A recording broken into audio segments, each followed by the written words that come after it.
100% Mommyfied is brought to you by Culture Management Group and Gandor Cosmetics. So Chris and I met a few years ago. I think it's like 5 years now. And the crazy thing is, she never told me she was a mom. It was like after we chilled the third time. Are you serious? Yeah. And then I found out you're a mom. Well, no, William wasn't a teenager then. Yes. He was literally, how old is he now? 14? Oh no, he's 15 now. 15, so he was 10. Yes. Oh yes, he was 10. Exactly. 10. What is life like with a 15-year-old? Well, life with a 15-year-old is a bit complicated, and it is also a learning part. Yeah, because I've never done it before. I just hear about it, and being a single mom too. Sometimes it's, it's I don't know how to explain it. Sometimes you want to scream. Yes. Sometimes I see myself calling my parents. I'm like, okay, he's acting like this now. What am I supposed to do? And that's because, he's at 15, he's also, growing and having his own way of thinking. Yes. There are things changing in his body. Yes. And he has his own feelings. Yes. So you're not only dealing with, the physical, but you're also dealing with the emotional and psychological and sometimes the sexual. The sexual. We'll get to that. But what kind of parents are you? Because they have like gentle parenting styles, and they have so many different styles of parenting.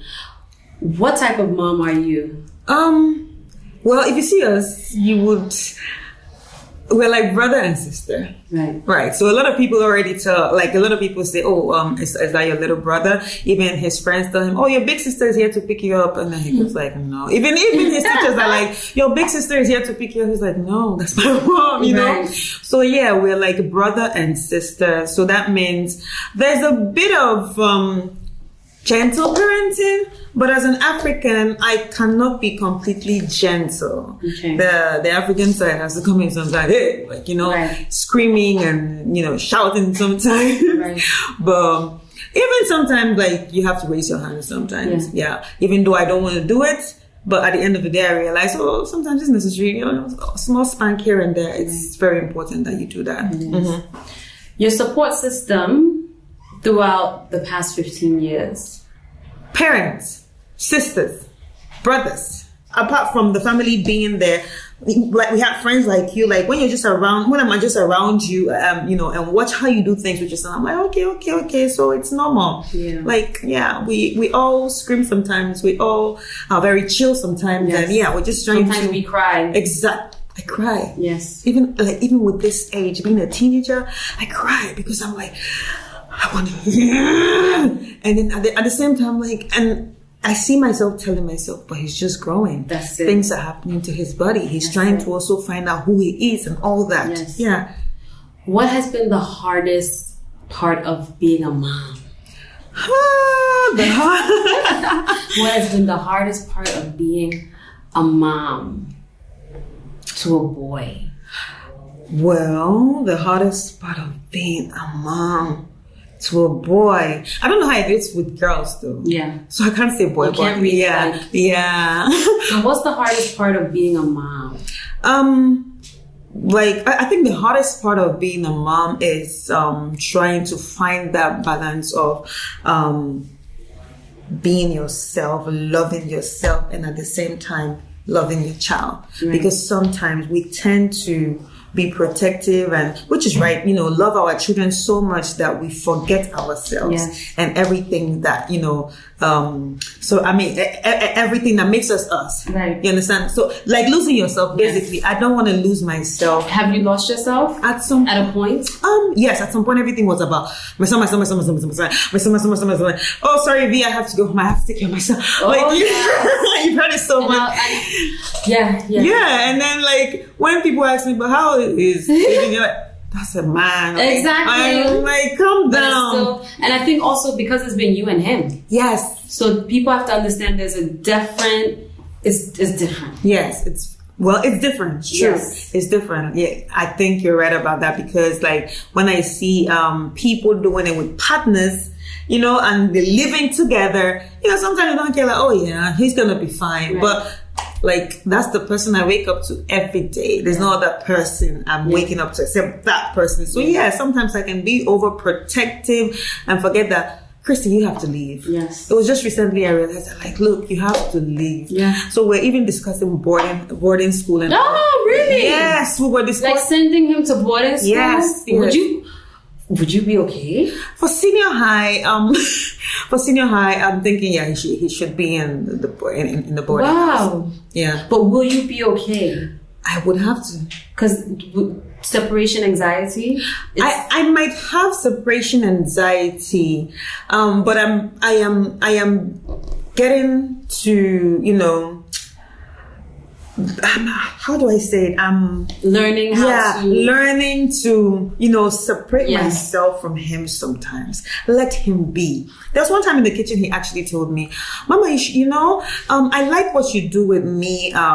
You know, allowing me to be myself, allowing me to go and play and give me time to come back, you know, because he goes to play football by himself. He leaves the house and goes to school. Like, can I go to school and go and play football? And yes, it's not very far. But there's still that independence. Yes. Mm-hmm. Take your phone with you. Mm-hmm. Before I couldn't do that. I'm like, no. What if you go and they carry you from what if you go and of course, you think of the craziest scenarios. Yeah. So, but now I just like allow him, okay, William, where's William? William is now going to play football. Before I could go around the whole area, where is he? But now, wow, yeah, you were that mom. Yes, but now I'm like, go and come. So he was talking to me in the kitchen. You know, I like the freedom that you give me. Now he can just book an Uber and go to his friend's place. And I feel like when you give them that freedom, they don't misbehave. Yes. It's when you like hold them hostage, then they have a hostage. But you know, when you're so strict, you know, then they want to sneak and do that is things. Exactly what he said. He said, I like the freedom that you gave me because at the end of the day, I can go wherever I want and you would trust that I'm going to come back and I will come back. He said, but unlike some people that he said, like some of my friends, I know that their parents are so strict with them that the time that they get freedom, the time that they will ever get freedom, it's going to be hard for them to be coming back home. Yeah, it's true. Because I have friends and I knew people that when I went to school in New York when I was younger, their parents were so strict and they were the worst of the worst. Yeah. And us who had more freedom, that were supposed to be the worst of the worst, were the ones that are, you know, even turned out, you know, very well. You know, so I even use that even with Aaron. Mm-hmm. So I allow, even at his young age, I allow him to be. Exactly.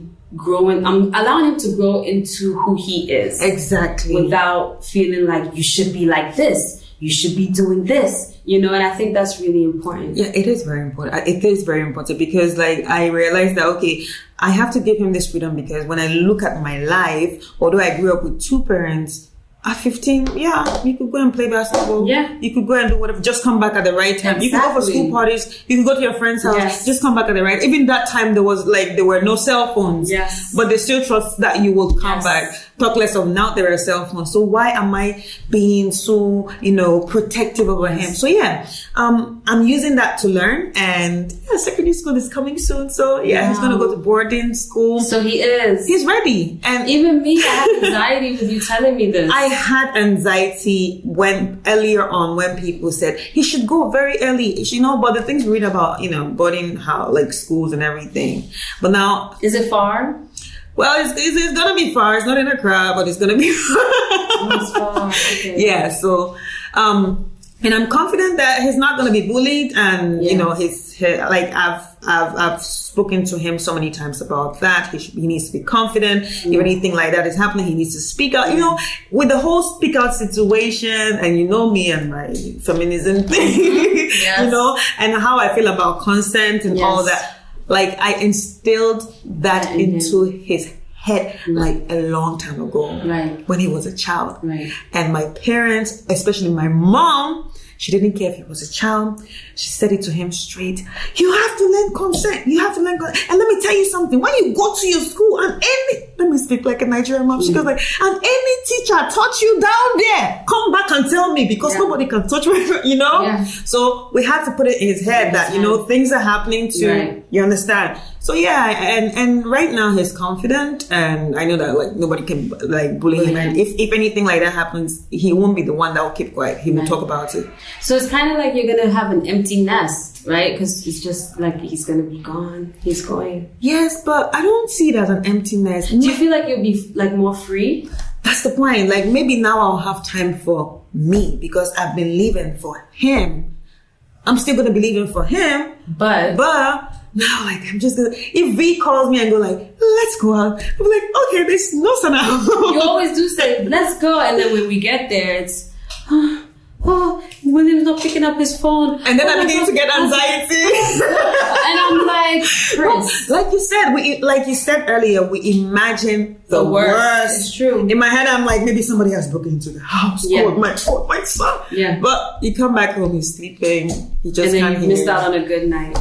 So maybe, now I'll be freer, like do things that I want to do without, you know, having to think a lot and be flexible with my life. Do you feel like you've put your career on the back burner? Well, because you're a mom? I wouldn't say so. But, you know, doing it alone comes with its own challenges. You understand? Sometimes you want help. Sometimes you want to scream. It affects you psychologically. It affects you financially. It affects you emotionally. And when you see your finances aren't doing great, sometimes you want to scream. You understand? So, I wouldn't say instead with all that, it actually pushes me to, you know, do more, do better, do better. And with the more and better that you want to do, sometimes it's draining. Right. It is draining. It's just like I'm tired. Yeah. I am tired. So on an earlier podcast, I spoke to Mommy Jane, and she spoke about the fact that she didn't go into motherhood thinking I'm going to be a single mom or I want to be a single mom. No one. Who does think that? Do you get me? But what have you pulled from this journey of being a single mom? I told Mommy J, for me, it's not something I expected, right, or wanted, but I wouldn't change it. Right. Like, I've experienced so much growth as a woman through this journey. What have you pulled from it? And first of all, do you regret being a single mom? And what have you pulled from it in 15 years? Like you said earlier, and like Mommy said, no one goes into the journey, you know, wanting to be a single man. And that's what a lot of people don't know, you know, and that's why they have so much backlash on single moms. And we don't really care anymore. But things happen. And what I've pulled from it is strength. And I could do whatever I want to do as long as I put my mind to it. Because it was a lot for me to process at that young age. How am I going to do it? How am I going to, you know, make this happen? Right. How will my life turn out? I'm going to drop out of school. I'm going to be on the street. Yeah. But then again, what I also realized is that having family that supports you, it's important. Because my friends always tease me. My friends in Nigeria always tease me. She goes like, so, you know, if you didn't have your family, you would be under the Lagos Bridge with your child. You understand? Yeah. But then, and when I think about it, I'm like, yeah, it could have been worse. Yeah. But my family, very traditional African Nigerian family, Christian family. Yeah, in the beginning, my dad wasn't really impressed and, you know, and excited about the whole news about like his daughter that's supposed to be in school pregnant. Right. But then, you know, they came in, they tried to help. Right. And that help is important. I think that actually helped me emotionally and psychologically. Right. And they actually, and you know, all this together have just shown me that, in fact, strength. That's what I say too. Strength. And whatever I put my mind to do, I can do it. Right. Yeah, because you have no choice even. You even have no choice. Literally. You have no choice. Who's going to do it for you? Literally. The child is looking up to you. Yes. So you have no choice than to do it. So yeah, strength. Do you have any, okay, so being a single mom is wild. It's a wild journey. It's wild. It's wild. It is wild. It's wild. Because you're facing not only, trying to put your life together, you're facing also trying to handle your child right and make him or her feel safe. Yes. Like they say it's important for children to feel safe. Yes. And sometimes when the children are not with both parents, they act differently. Yes. And you don't want that. Nope. And you're reading that every day. Yep. You want the child to have confidence. Yes. You want the child to feel good about who he is. He shouldn't feel shy. Yes. So we talk about that. Yes. I say, how do you feel sometimes that you have like a single parent? Yeah, how does William feel? At this point, being a child of a single mom, he really doesn't care. But also there was because obviously I know Chris. You came to Ghana to settle. Yeah. Before you brought William, right? And so how was that for him? The transition. Yes. Well, okay, so like in Nigeria, and he was in the east of Nigeria, and it's very traditional and it's very religious. So obviously, when he goes to school, he sees people that say, my mother, my father, my mother, my father. But he's on as my grandmother and my grandfather, my grandmother and my grandfather, and my mother is in Ghana. My mother, but nobody, he's never talking about his father. Right. So when I'm going to put that on the side. The first day, the first time he visited Ghana, he was like, wow, I don't want to go back. Wow. I was happy. He was free. Oh, he loves his grandparents, but it was different from him. Yeah, of course. So like, that was the moment I was like, you know what? I have to plan in the next 2 years, you have to move. Yeah. And I have to plan towards that. So when he moved, we had that discussion. So how do you like your school here? Mm-hmm. Mm-hmm. He said, it's great. It's different, and there are people like me. I said, what do you mean there are people like me? He was like, yeah, there are people that, are also children of single parents. Yeah. And I'm like, what do you mean? Nigeria wasn't like that. He was like, no, and he's religious, it's always mother, father. So you cannot really talk about these things. And I'm like, so do you feel good about it? He was like, yeah, and I feel free about it because I see a lot of children like me. Yeah. So even recently at his big age right now, we talked about it. He was like, yeah, there are people like me, but nobody really tells you what happened to their second parent. Right. So we're just there. And I'm like, good. And I love that because even Aaron's school, as young as he is, when they do like family portfolios, they give options. So it's like, okay, I just live with daddy, or I live with mommy, or I live with both, or I live with my grandparents. And that is, I love that because it allows him to know that it's okay. It's normal. Yes. It's not. So I was really impressed when he came home with that. I was like, okay. It's and I'm happy that schools are beginning to pick that up, and I really wish all schools pick that up really, because he moving here really made him feel confident with that. Because I realized that if I could have let him stay there longer, it might mess with him. It might fuck up his brain. So, and I don't want that. Yeah. So, that's why I say being a single mom is not just thinking about you, but thinking about his well-being, mental state, and how he's going to grow up and how he's going to turn out. You don't want a child that is not confident. You don't want a child that can express himself. Yes. Yeah. So, teenager, do you want to expand? Do you want more? I wouldn't mind, but I've told you before, right now where I am.